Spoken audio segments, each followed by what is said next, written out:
अच्छा जी, बिस्मिल्लाहिर्रहमानिर्रहीम। Class 9 chapter number first introduction के हवाले उसमें जो चैप्टर हमने स्टार्ट किया हुआ है, कल जो हमने लेक्चर नंबर 7 में स्टडी किया सिग्निफिकेंट फिगर, और उससे पहले हमने स्टडी किया था 1 ईयर कैलिपर को। टुडे आवर लेसन जो है वो है मेजरिंग इंस्ट्रूमेंट्स के हवाले से हैं। डिफरेंट मेजरिंग इंस्ट्रूमेंट हैं, वो 1 ईयर कैलिपर भी है, वो स्क्रू गेज भी है, वो मीटर रूलर भी है, वो स्टॉप वॉच भी है, वो फिजिकल बैलेंस भी है, वो मेजरिंग सिलेंडर भी है। डिफरेंट जो हम डेली लाइफ में इन चीज़ों को ऑब्जर्व करते हैं और इन चीज़ों के अलावा हमारे पास मेजरमेंट पॉसिबल नहीं है, तो वो हम आज डिस्कस करेंगे। उनके फीचर को डिस्कस करेंगे, उनके वर्किंग को, उनके फंक्शन को और उनके स्ट्रक्चर है उनको डिस्कस करेंगे। सो मेजरिंग इंस्ट्रूमेंट्स में जैसे हमने मीटर रूलर का कहा, मेजरिंग सिलेंडर का कहा, स्टॉप वॉच का कहा, ये हमारे यानी आप स्टॉप वॉच एक डिजिटल होता है, एक एनालॉग होता है। इन मेजरिंग इंस्ट्रूमेंट को यूज करना डिफरेंट मेजरिंग, और अब लेंथ के लिए आप डिफरेंट मेजरिंग इंस्ट्रूमेंट यूज कर सकते हैं, लेकिन उनकी वैल्यूज में प्रिसिशन एंड एक्यूरेसी ये मायने रखती है कि आपके पास वो कितनी प्रिसाइज वैल्यू मेजर करके देता है और कितनी एक्यूरेट वैल्यू करके मेजर करके देता है। ये हमारे लिए इम्पोर्टेंट है और यही इसी के लिए हमें डिफरेंट मेजरिंग इंस्ट्रूमेंट को स्टडी करते हैं। सबसे पहले हम स्टडी करेंगे मीटर रूलर को। सेकेंड 1 ईयर कैलिपर को हम स्टडी कर चुके हैं, यहाँ पर एक रिव्यू करेंगे 1 ईयर कैलिपर के हवाले से। स्क्रू गेज है, फिजिकल बैलेंस है, स्टॉप वॉच है, मेजरिंग सिलेंडर है। एंड हमारे पास शॉर्ट क्वेश्चन में भी है कि इन दोनों के बीच में हम कंपैरिजन करेंगे, और किस हवाले से कंपैरिजन करेंगे। क्वेश्चन है कि व्हिच इंस्ट्रूमेंट स्क्रू गेज और 1 ईयर calliper will measure the precise value.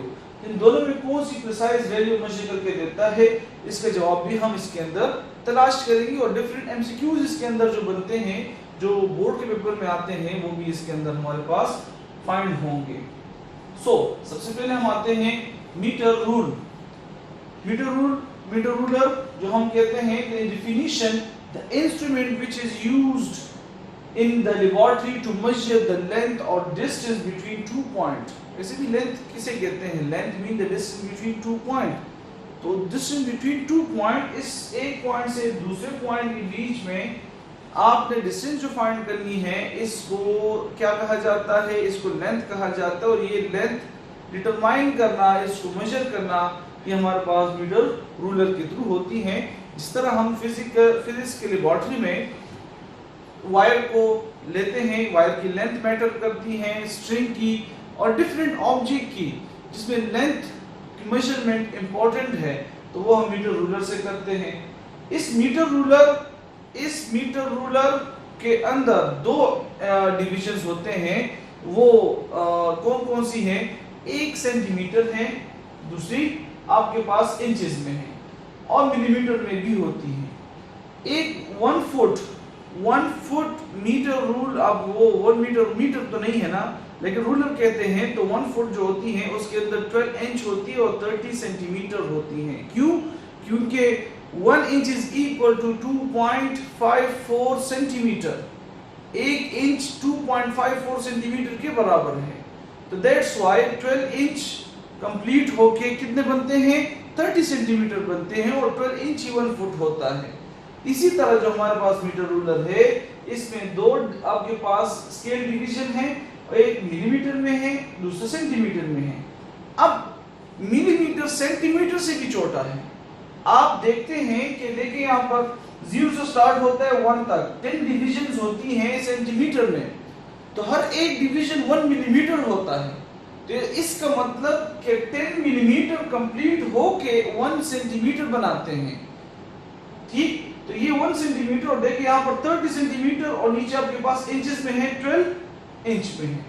It is 1 meter long, which is equal to 100 centimeter. 1 meter is equal to 100 centimeter and 1000 millimeter. That's mean कि आपके पास जो 1 सेंटीमीटर में कितने होते हैं? 10 मिलीमीटर्स होते हैं। 10 टाइम लेस होता है मिलीमीटर सेंटीमीटर से। तो 100 centimetre is equal to 1000 millimetre. और इसी तरह आपके पास क्या हो जाएंगे कि 1 मीटर 39.37 इंचेस के बराबर होता है। Each centimeter is divided into 10 small division called millimeter. Least count. अब least count डिफाइन कर चुके और पीछे लेक्चर नंबर 6 में आप चेक कर सकते हैं। क्लास 9 के लेक्चर नंबर 6 में मैंने आपको बताया था least count mean the minimum, the least possible measurement taken by an instrument is known as least count of that instrument. Urdu में बता देता हूँ, आप किसी मेजरिंग इंस्ट्रूमेंट से कम आखिरी हद तक उसकी मेजरमेंट की एबिलिटी कितनी कम से कम आखिरी हद तक कितनी मामूली से मामूली मेजरमेंट करके दे सकता है तो वो उसकी लीस्ट काउंट कहलाए। लीस्ट छोटी से छोटी, काउंट मेजरमेंट को कहते हैं। तो यहाँ पर मतलब कि आप किसी भी इंस्ट्रूमेंट को, हर एक इंस्ट्रूमेंट का ये लीस्ट काउंट डिफरेंट होगा, उसकी मेजरिंग कैपेबिलिटी भी डिपेंड करता है। तो यहाँ पर हम देख सकते हैं कि ये 1 सेंटीमीटर, तो उसके अंदर 1 आपके पास 10 मिलीमीटर, मतलब इसका लीस्ट काउंट जो मीटर रूल का है वो 1 मिलीमीटर है। 1 millimetre is the least count. इससे हम मीटर रूलर से हम 1 मिलीमीटर कम से कम 1 मिलीमीटर तक मेजरमेंट कर सकते हैं। ये इंची टेप भी कहा जाता है, फीता भी कहा जाता है, ठीक। ये दर्जी भी यूज करते हैं, कपड़ों वाले भी यूज करते हैं, डेली लाइफ से एक आपके पास मौजूद है। तो इसी तरह ये हमारे डेली लाइफ के साथ रिलेटेड है ना। Parallax error. अब the important thing is this, what is mean by parallax error. जब आप किसी चीज को, लेट्स सपोज मैं यहाँ पर एक मीटर रॉड ले, ये एक मेरे पास मार्कर है, ये 1 फुट की तरह मैं इसको यहाँ पे लेता हूँ, इसको यहाँ से देखता हूँ, यहाँ से आई कांटेक्ट यहाँ से हो रही है, तो सारी बात है उन जो डिजिट जो डिविजन्स है उनके बीच और जो आई के जो लाइन ऑफ लाइट है उनके बीच डिफरेंस होगा, तो डिफरेंट वैल्यू देगी। अगर आप नीचे से ऊपर की तरफ देख रहे मेजरमेंट की तरफ, तब भी वो डिफरेंट वैल्यू। मेजरमेंट जब भी लेनी है आपने, मेजरमेंट जब भी आपने मेजर करनी है और उसको कैलकुलेट करनी है, तो आपने इन मेजरमेंट को, मेजरिंग इंस्ट्रूमेंट की डिविजन्स को अपने आंखों के यहाँ पर लेवल पे लेके आना होगा, बिल्कुल आमने सामने, तभी आप एक्यूरेटली उस डिविजन्स को कैलकुलेट कर सकते हैं। तो इसको पैरेलैक्स एरर कहते हैं। अगर आप ऊपर से मेजरमेंट को देख रहे हैं तो डिविजन्स का डिफरेंस होगा पॉइंट में, जो डेसिमल्स में होते हैं, ये पैरेलैक्स एरर होगा। या नीचे से ऊपर की तरफ जो आपने मेजरिंग इंस्ट्रूमेंट रखा हुआ देख रहे हैं, तब भी आपके पास एरर देगा। तो eye contact, it is due to incorrect positioning of eyes. इसमें देख सकते हैं, ऊपर से देख रहे हैं, यहाँ से भी ऊपर से देख रहे हैं, आपने आई के बिल्कुल आमने सामने कर देना है इस मीटर रूल को या जो भी मेजरिंग इंस्ट्रूमेंट है। तो देखिए आमने सामने हो गए तो करेक्ट, वो भी इनकरेक्ट, ये भी इनकरेक्ट। इसकी असल वजह क्या है कि ये एक्यूरेट मेजरमेंट करके देता है। सो वर्नियर कैलिपर हम पढ़ चुके हैं, मैं एक रिव्यू कर देता हूँ, यहाँ पर आप जस्ट इसको रिव्यू के तौर पर सुने। It is an instrument used to measure small lines accurately up to 0.1 millimeter or 0.01 centimeter. It was invented by French mathematician Pierre Vernier in 1631. Construction: it has two pairs of jaws, that is upper jaws and lower jaws. Upper jaw is used to measure the internal diameter of a narrow tube. Lower jaw is used to find the external diameter and length of different objects. It has stem which is used to measure depth. Stem, this is the stem. Hollow cylinder. It consists of 2 jaws and 2 scales connected with these jaws, main scale and one. That is the fixed main scale. जो आपके पास centimetre और inch में आपके पास measurement, ये आपके पास rolling होता है, movable होता है, दैट इज वर्नियर स्केल। इसमें 10 डिविजन्स होती हैं आपके पास। और ये जाज इसी, ये आपके पास ये अपर जा और एक लोअर जा, ये भी इसके साथ मूवेबल होते हैं, ओपन एंड क्लोज होते हैं, एडजस्टेबल होते हैं। Main scale, the longer line on the main scale ms represents centimeter and smaller line in millimeter, centimeter and millimeter as well. Pitch mean the separation between two division. जैसे कि हमारे पास scale होता है, scale के यानी 1 centimetre में जो complete 0, 1, 2, तो आप देखें 0, 1 के बीच में कितने डिविजन्स थे? 10 डिविजन्स मौजूद थे। उन 10 डिवीजन में हर एक डिवीजन में इक्वली अपार्ट है, तो हर एक डिवीजन कितनी इक्वली अपार्ट है, 1 मिलीमीटर अपार्ट है, तो ये आपके पास पिच कहलाया जाता है। Separation between two smaller lines on main scale is called pitch, it is 1 millimetre. Her division के बीच में जो डिफरेंस है, जो पाथ, जो गैप है, वो 1 मिलीमीटर का है और इसलिए इक्वली अपार्ट हो चुके हैं। ये एक मेजरमेंट स्केल बना हुआ है, vernier scale. The second jaw is movable and has a scale called vernier scale. The vernier scale can move forward and backward on the main scale. The length of vernier scale is 9 millimeter, 9 millimetre होते हैं और totally 0 से start होते हैं, total 10 divisions होते हैं। is divided into 10 equal part. Each part is called vernier division.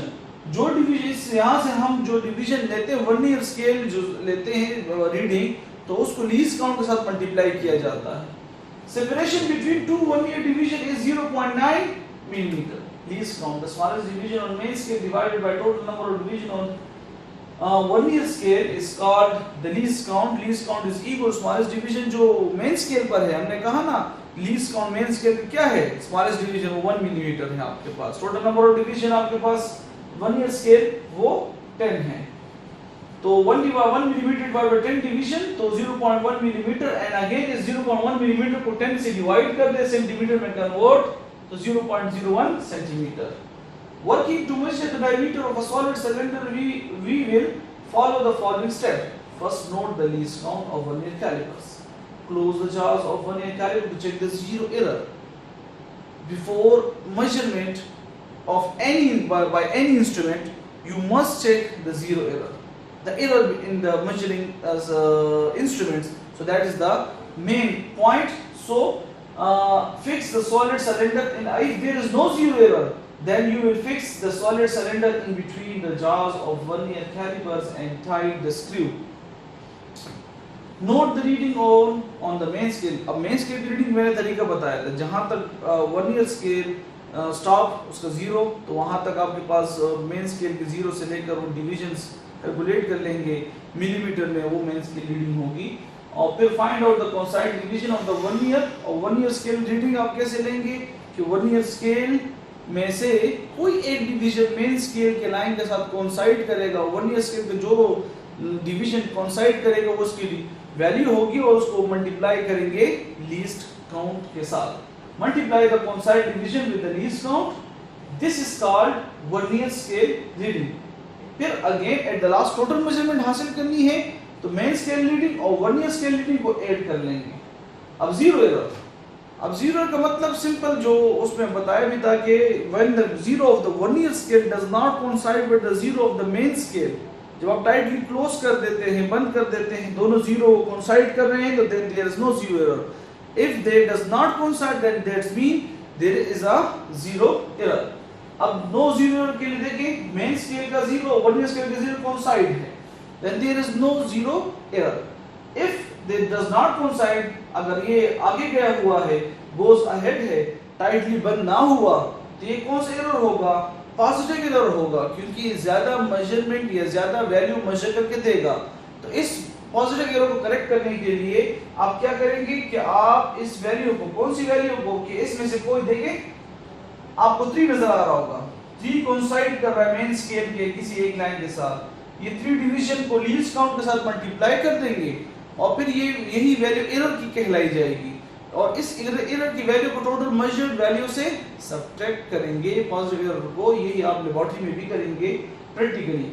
और negative error में जो वर्नियर स्केल का 0 होता है वो आपके पास क्या हो जाता है, लेफ्ट की तरफ चला जाता है, वो आपके पास क्या हो जाता है, वो टाइटली बंद हो जाता है, जिसकी वजह से वो आपके पास लेस वैल्यू मेजर करके देगा। उस एरर को हम क्या करेंगे, यहाँ पर भी आप देखेंगे इस एरर में कोई एक लाइन कोइंसाइड, 8 वाली लाइन कोइंसाइड कर रही है, इस एक डिवीजन को लीस्ट काउंट के साथ मल्टीप्लाई करें, जो वैल्यू आई उसको ऐड करेंगे टोटल मेजर्ड वैल्यू के साथ। Next,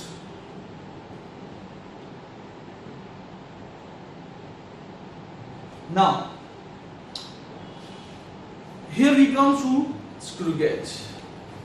Screw gauge is also a measuring instrument for measuring the small, very small diameter and accurately accurately. Introduction.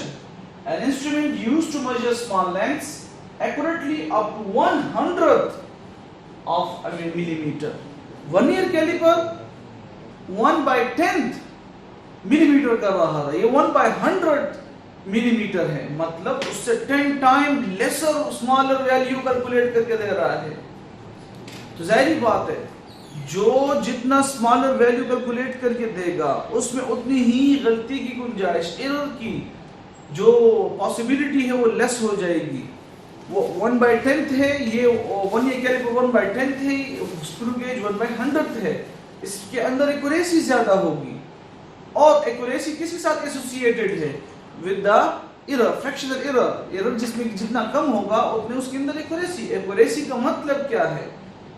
What is mean by accurate? Accurate mean when we remove this error from the total measured value, that value becomes accurate, not exact.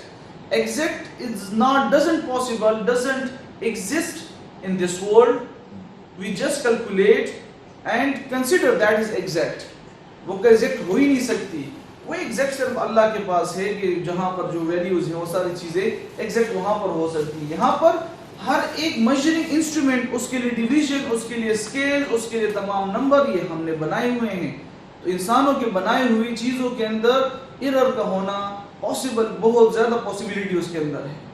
तो ये जो चीजें हैं जो हम use करते हैं, तो इसके अंदर एरर, इसके अंदर हम एक्यूरेसी लेके आते हैं। These are not the exact values.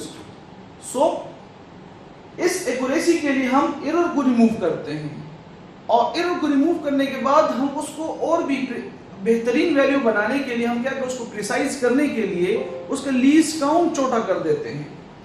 उसका जब लीस्ट काउंट छोटा कर देते हैं तो लीस्ट काउंट जितना ही छोटा होगा, दैट्स मीन कि वो जितना कम से कम मेजरमेंट करके देगा in the form of zeros, तो उसके अंदर गलती की गुंजाइश कम होगी और वो प्रिसाइज होगा। An instrument used to measure small lengths accurately up to 1/100 of a millimeter, it is also called micrometer. Metre में 10⁻⁻⁶ माइक्रोमीटर तक चला जाता है मेजरमेंट करके। It is accuracy is greater than, देखिए वो जो शॉर्ट क्वेश्चन का x accuracy is greater than the 1, जो मैंने एक्सप्लेनेशन में आपको बताई यहाँ पर एक्यूरेसी क्यों है और क्यों प्रिसाइज है। So that is a screw gauge U shaped. ये इसका आपके पास रीचेट नॉब होता है जिससे हम इसको रोटेट करते हैं, और इसके अंदर एक सर्कुलर स्केल है, एक मेन स्केल जो फिक्स्ड है, और सर्कुलर स्केल मूवेबल है आपके पास। और ये सर्कुलर स्केल पे 50 डिविजन्स भी होती हैं और 100 डिविजन्स भी होती हैं, और यहाँ पर आपके पास इन मिलीमीटर ये फिक्स्ड लाइन आपके पास होती हैं, इसको मेन स्केल कहा जाता है।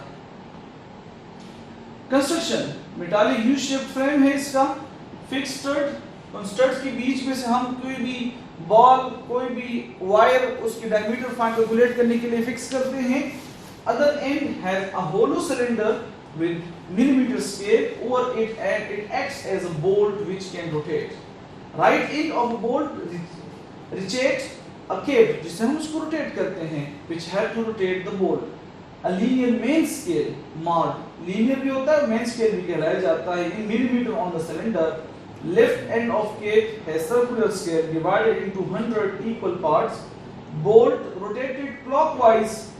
Clockwise mean कि वो आपके पास जो घड़ी की तरफ जो 12, 1, 2, 3 इस तरह से जो रोटेट कर रही होती है forward, when rotated anti clockwise it moves backward direction.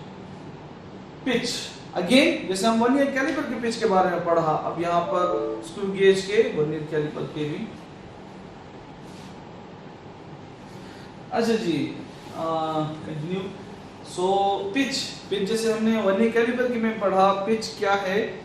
जो डिवीजन की बीच में आपके पास जो डिफरेंस है उसको हम पिच कहते हैं। यहाँ पर आप पिच किसे कहेंगे? Pitch of the screw.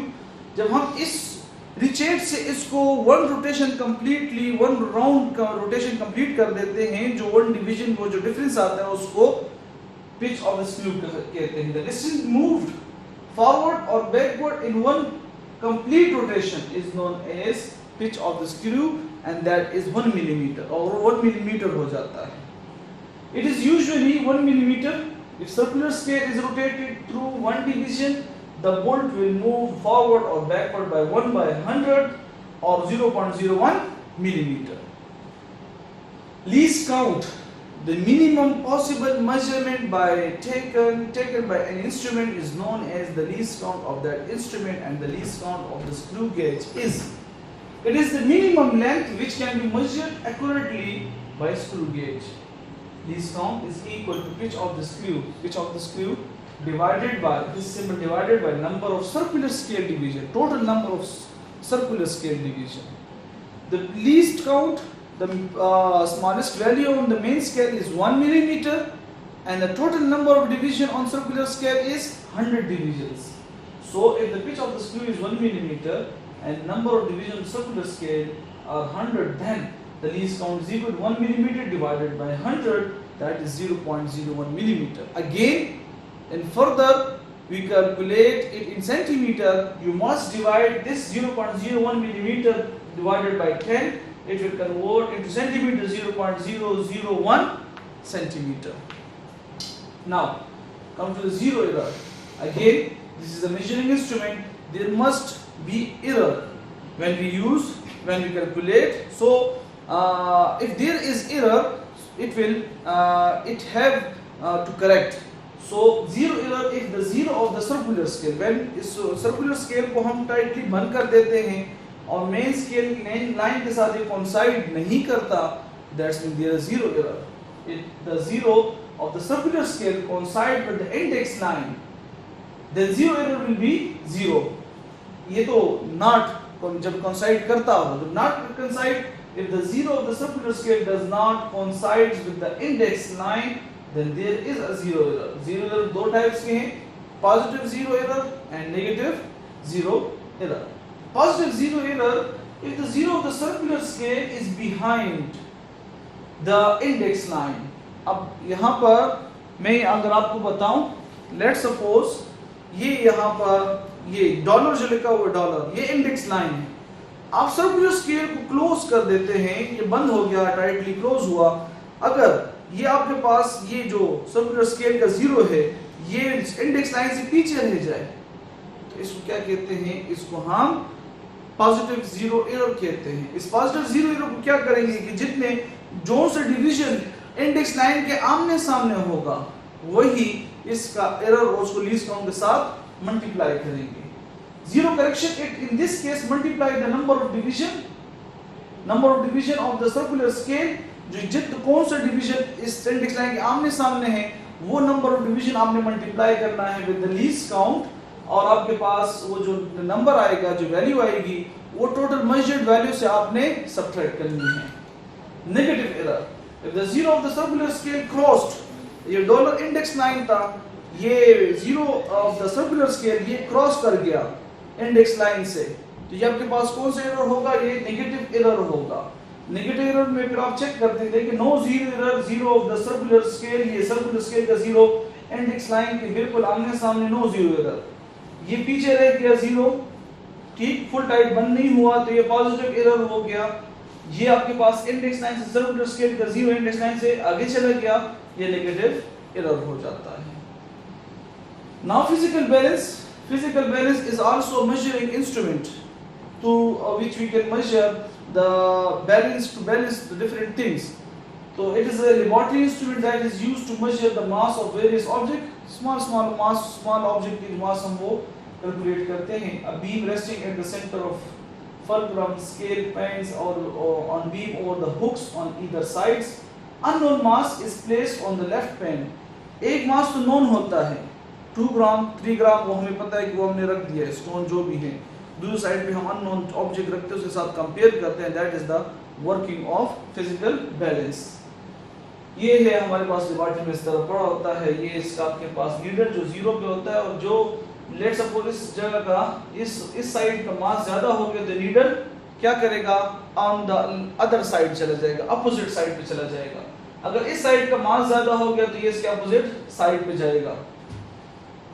Lever balance भी है, जो वजन के लिए हम करते हैं, जो सब्जी लेते हैं, जो फ्रूट लेते हैं, वो भी इससे रिलेटेड है. और वहां पर भी इस लीस्ट काउंट इज 0.1 ग्राम. ये अपने साथ नोट करें, 100 मिलीग्राम तक ये कर सकता है. ये हमारे पास एमसीक्यूज में आ सकते हैं जो स्टडी कर रहे हैं. तो ये डिजिटल आजकल आए हुए हैं. इस डिजिटल फिजिकल बैलेंस के थ्रू हम एक्यूरेटली वो करते हैं, जीरोस में होते हैं, और डिविजन्स पॉइंट के बाद 3 डिजिट्स तक होते हैं, पॉइंट के बाद 2 डिजिट तक होते हैं, तो वो उसमें एक्यूरेसी ज्यादा होती है। तो मिलीग्राम रेंज है, ग्राम रेंज है, किलोग्राम रेंज है, इसका भी लीस्ट काउंट कितना है 0.001 ग्राम है, यानी 1 मिलीग्राम तक। 1 मिलीग्राम बहुत ही छोटा होता है जिसको हम इसके थ्रू कैलकुलेट कर सकते। जिस तरह सुनार लोगों के पास होते हैं 1 मिलीग्राम, वहां पर 1 पासा कहलाया जाता है। वो 12 ग्राम कंप्लीट होते हैं तो वो आपके पास क्या होते हैं, वो एक आपके पास तोला बनता है, तो वो इसके थ्रू मेजर करते हैं। Stopwatch is also measuring instrument, जिससे हम स्पेसिफिक टाइम कैलकुलेट करते हैं। स्पेसिफिक टाइम भी आप यहाँ से उस दीवार तक कितने टाइम में पहुंचते हैं, वो तकरीबन 3 सेकंड 2 सेकंड, तो स्पेसिफिक टाइम को कैलकुलेट करना ये हमारे पास जो है इस स्टॉपवॉच का काम है। जैसे कि जमाइका का यूसीन बोल्ट, जिसने ओलंपिक्स में वर्ल्ड रिकॉर्ड बनाया हुआ है 100 मीटर रेस और 200 मीटर रेस में 100 मीटर उन्होंने तकरीबन 9.87 सेकंड में कंप्लीट किए हैं। That is the world record, 9.87 second. अब हम जब एक सोफे से कुर्सी से उठते हैं तो हमारे इतना टाइम लग जाता है, तो वो 100 मीटर उन्होंने 9.87 सेकंड में कंप्लीट। किस तरह के कैलकुलेट किया, कहां से पता चला, स्टॉप वॉच के थ्रू। डिजिटल और एनालॉग स्टॉप वॉच होते हैं। सो ये उसके पास पिक्चर है इसके हवाले से। ये था हमारा चैप्टर नंबर 1, जहां से हमने फिजिक्स के डिफिनीशन, उसके ब्रांचेस, उनकी फिजिकल क्वांटिटीज के हवाले से, डिराइव बेस फिजिकल क्वांटिटीज के हवाले से स्टडी किया। उसके बाद हम मेजरिंग इंस्ट्रूमेंट्स की तरफ आए, हमने जो स्केल कन्वर्जन है वो स्टडी किया, तमाम चीज़ें हमने इसमें स्टडी की। आप ज़रा बुक को सामने रखकर पूरे चैप्टर को स्टडी करें, MCQs देके, और इसके से रिलेटेड जो न्यूमेरिकल होंगे वो हम यहाँ पर सॉल्व करेंगे, वो भी आपको बताएंगे। और इंशाल्लाह जो हम इसमें से आपसे टेस्ट भी कंडक्ट करेंगे जो आपको यहाँ से अपने मुस्लिम एजुकेशन कॉम्प्लेक्स से रिसीव करेंगे। So thank you.